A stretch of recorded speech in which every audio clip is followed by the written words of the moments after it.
The other reason that network neutrality is such a complicated issue is that users may be more interested in other aspects of a service than neutrality. For example, they may want it to be free, and they may want it to be available now. So take an airport, for instance. You go to an airport, you have a Wi-Fi access point that's often offered by the airport or by some third party that the airport is contracting with.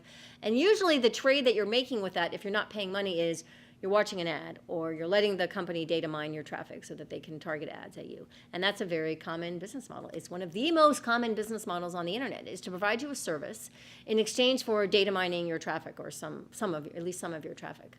And that's a controversial business model, increasingly controversial now, because it's becoming clearer and clearer that users really don't understand the trade that they're making. Even if they have clicked through an informed consent text terms and conditions that they probably haven't read.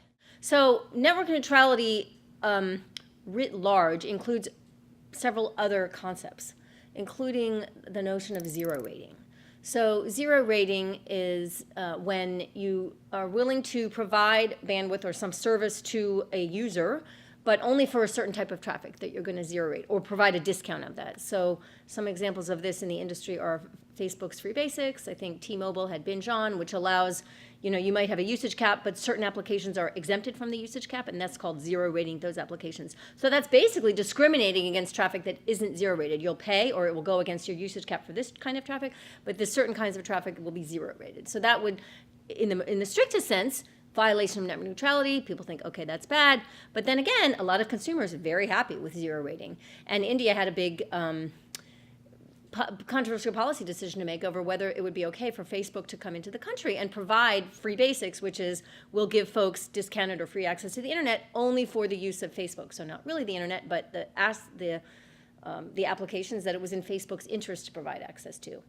There's increasing awareness that the real business model underlying a lot of internet services is something that users don't understand very clearly.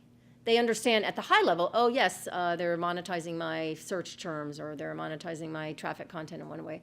They don't understand the implications of that, because they really don't understand or don't appreciate just how much data some of the data mining companies have about you and what they can do with that data.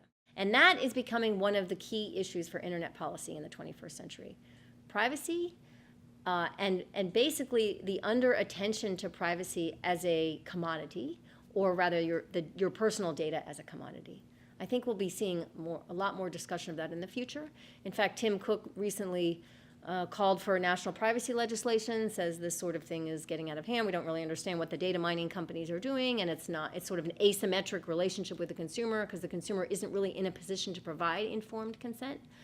That said, consumers definitely enjoy the free services. So it's a really important conversation that needs to be had. How are these networks, how is access to the internet going to reasonably be funded in the 21st century? And how do we give consumers meaningful transparency about the trade-offs that they're making when they use what they consider a free service?